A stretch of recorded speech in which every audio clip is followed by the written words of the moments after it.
Hello everyone, welcome to my channel learning trends. Friends, आज हम लोग देखेंगे नंबर सिस्टम का इंट्रोडक्शन। तो ये नंबर सिस्टम जो क्लास 7, 8 से स्टार्ट होता है और क्लास 10 तक है हमारा। तो मैंने इस इंट्रोडक्शन वीडियो में मैंने कोशिश किया है कि वो सारे जो इम्पोर्टेंट टॉपिक्स है इस दौरान पढ़ने का, मतलब क्लास 8 से लेकर क्लास 7, 8 से लेकर जो 10 तक है, वो सब मैंने इस वीडियो में कवर करने का कोशिश किया है। तो यदि आप क्लास 8 के स्टूडेंट हैं तो भी ये आपके लिए इम्पॉर्टेंट है कि आप जब जहाँ तक आपका टॉपिक है वहाँ तक आप देखो, आपका पोर्शन है वहाँ तक आप देखो। फिर क्लास 9 के हैं तो आपके लिए इम्पॉर्टेंट है कि आप जो क्लास 10 का पोर्शन है उससे पहले तक आप देखो। जहाँ क्लास 10 का पोर्शन स्टार्ट होगा मैं आपको बता दूंगी कि ये अब क्लास 10 का पोर्शन है, तो आप एटलीस्ट वहाँ तक देख सकते हो। और यदि आप क्लास 10 के स्टूडेंट हो तो ये आपके लिए इम्पॉर्टेंट है कि आप ये पूरी वीडियो को बहुत ही अच्छे से देखें, और हो सके तो जितने भी मैं पॉइंट्स बता रही हूँ वो सब आप नोट डाउन कीजिए, जो कि आपको बहुत ही काम आएगा।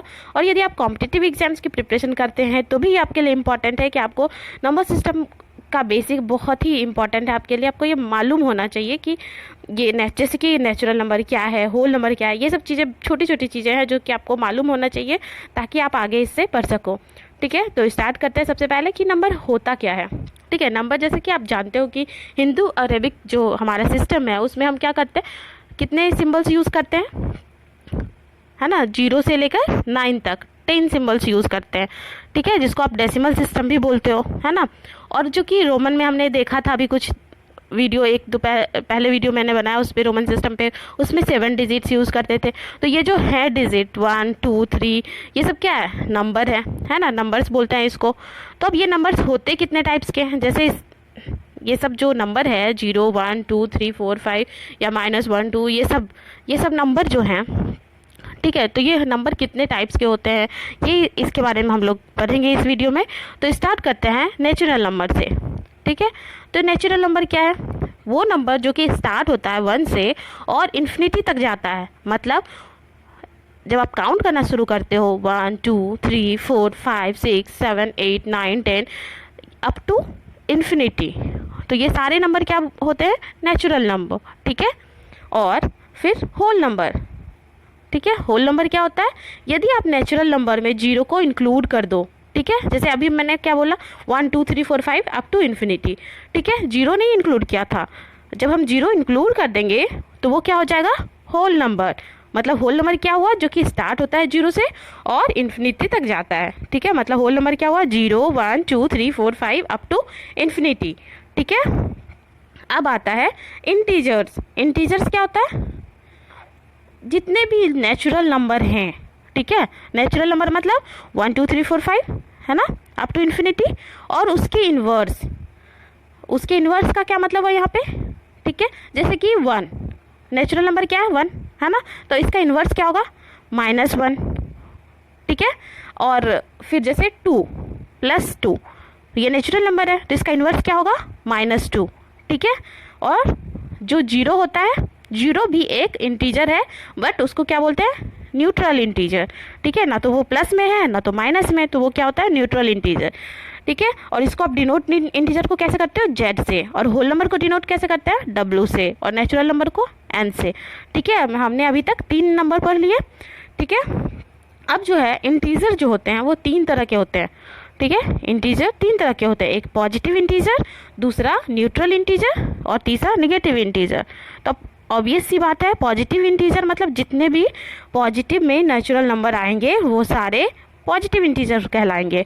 और 0, जैसा कि मैंने बताया कि 0 क्या है, ना तो पॉजिटिव है ना तो निगेटिव है, तो वो क्या होगा, न्यूट्रल इंटीजर। ठीक है, और निगेटिव इंटीजर जो कि इन्वर्स होंगे नेचुरल नंबर के, वो सारे जो नंबर्स होंगे natural number, inverse of natural number, वो कहलाएंगे निगेटिव इंटीजर्स। जैसे -1, -2, -3, जितने भी माइनस में आएंगे वो निगेटिव इंटीजर्स। ठीक है, आई होप कितना क्लियर हुआ आपको।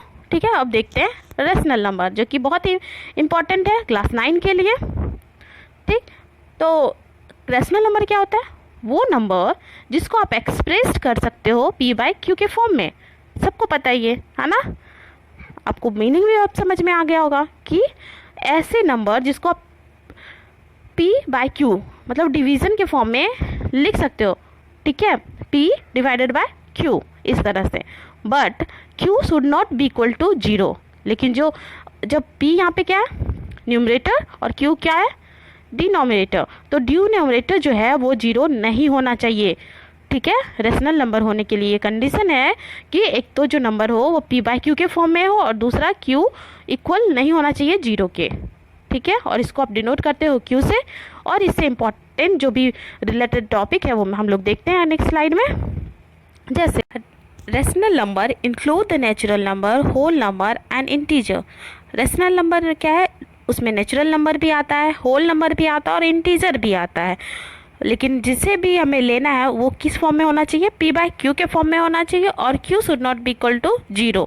ठीक है, तभी वो रेशनल नंबर कहलाएगा।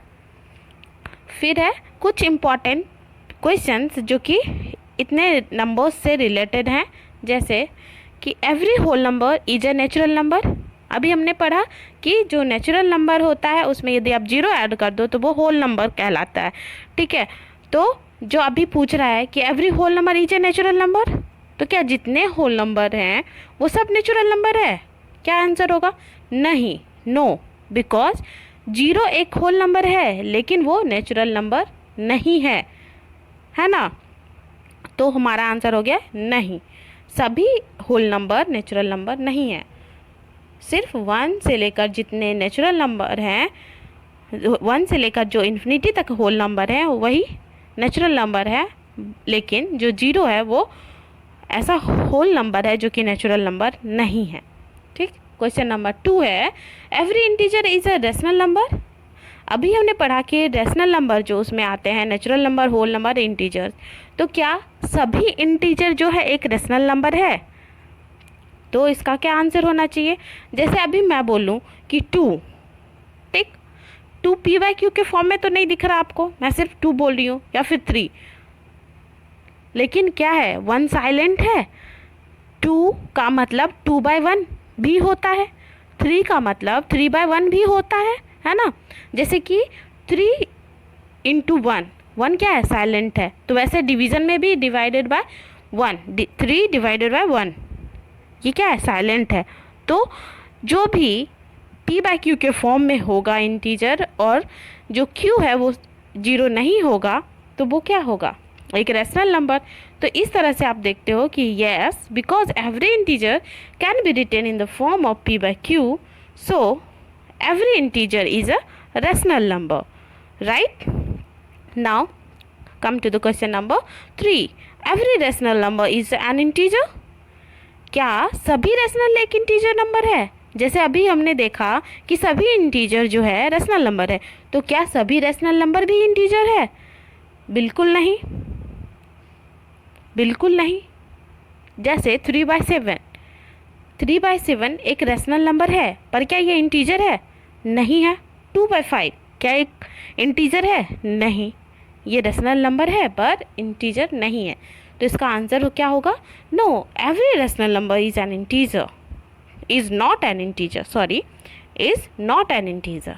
ठीक है, now come to the question number 4। ये बहुत ही इम्पॉर्टेंट है, जो भी टीचिंग एग्ज़ाम्स के लिए आप जाते हो या फिर इंटरव्यू के लिए जाते हो तो ये आपको पूछा जाता है। इनफैक्ट क्लास में भी जब बताया जा रहा होता है तो टीचर ये जानने की कोशिश करता है कि क्या डिफरेंस है। अभी हमने रेशनल नंबर पढ़ा कि p बाई क्यू के फॉर्म में होता है, और फ्रैक्शन जो आप जानते हो क्लास 3-4 से ही, 2-3 से ही आप सीखना शुरू कर देते हो, तो ये फ्रैक्शन भी तो p बाई क्यू के फॉर्म में होता है। तो फ्रैक्शनल नंबर और रेशनल नंबर के बीच फ़र्क क्या है, डिफरेंस क्या है दोनों के बीच?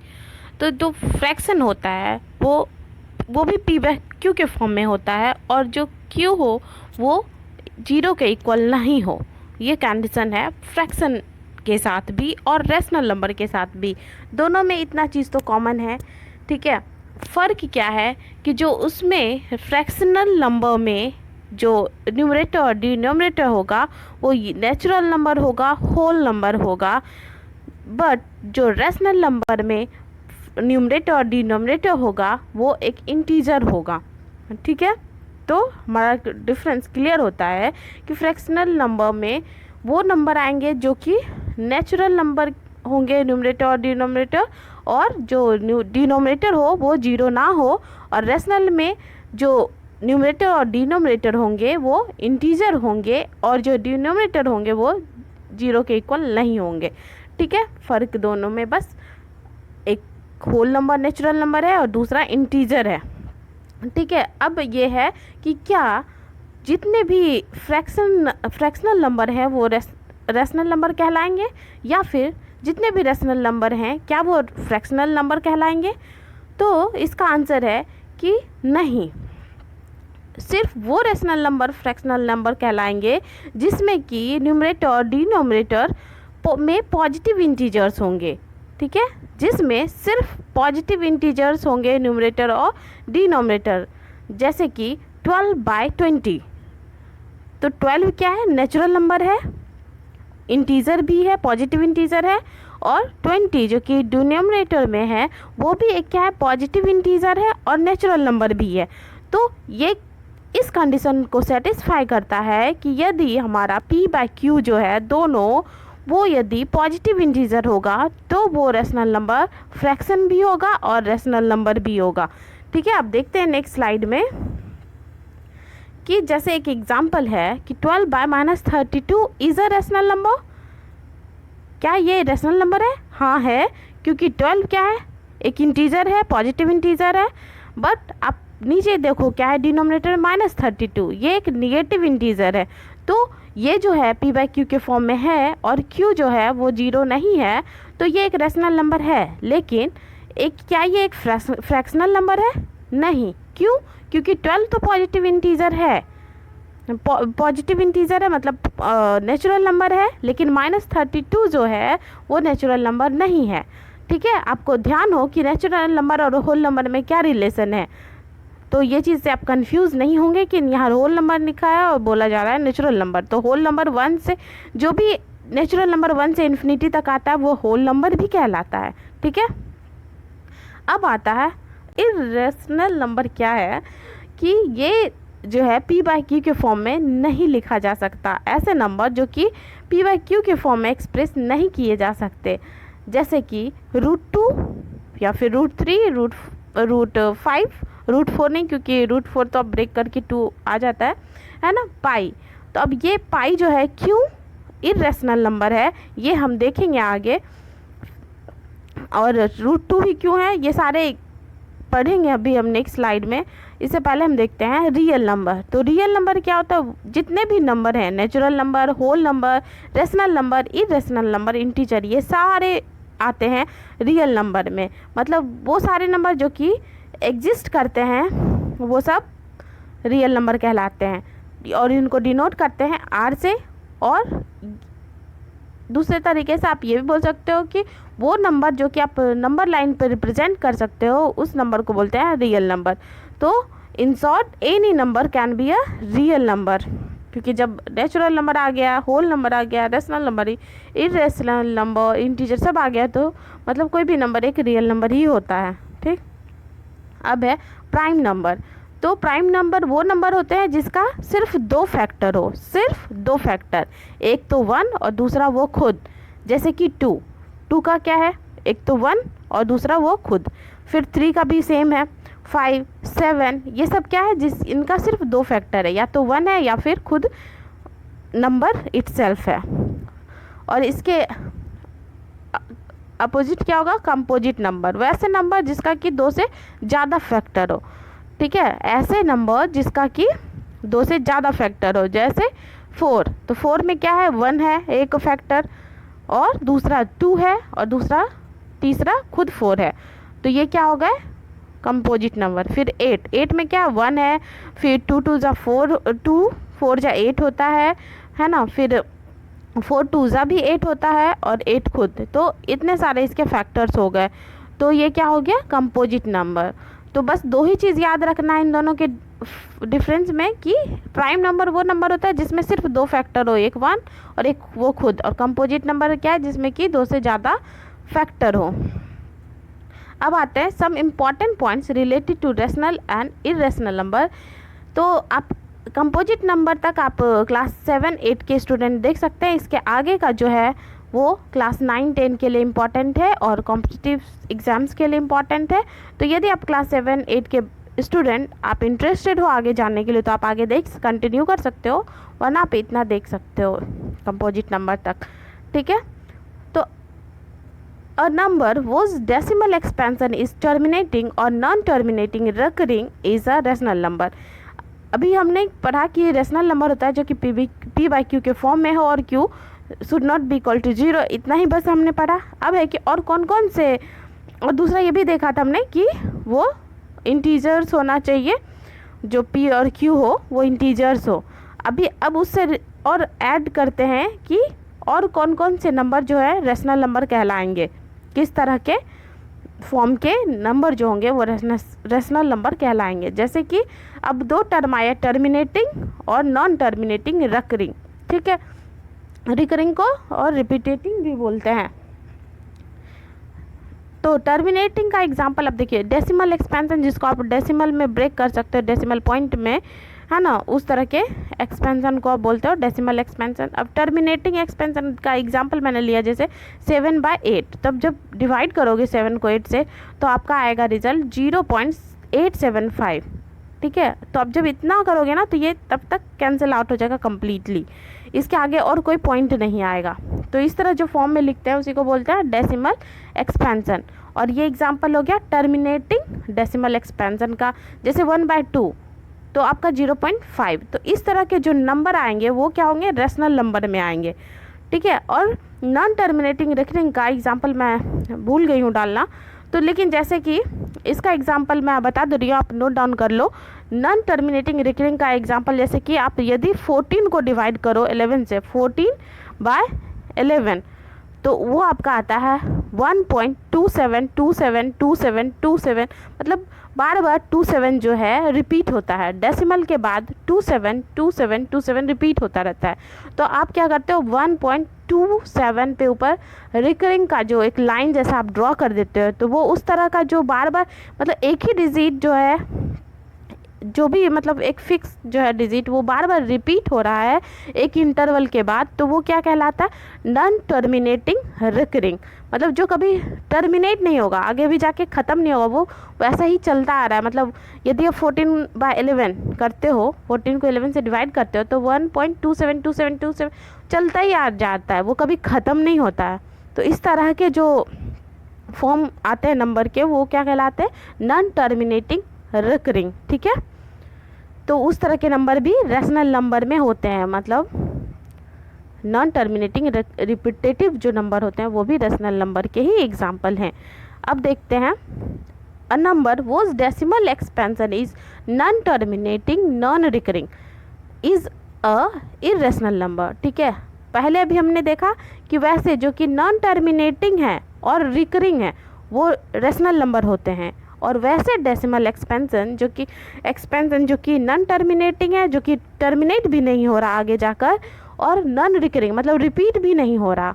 ऐसा नहीं, अभी जैसे हमने 14 को 11 से डिवाइड किया तो 1.2727 आ रहा था, अभी क्या होगा कि जब आप डिवाइड करोगे तो वो ख़त्म नहीं होगा, वो चलता ही जाएगा, रिपीट भी नहीं होगा। जैसे कि एग्जांपल √2, जब आप √2 को एक्सपैंड करोगे तो क्या आएगा, 1.41, आप देख सकते हो 1.4121, कोई भी डिजिट जो है ना बार बार रिपीट नहीं हो रहा है, बस वो चला जा रहा है।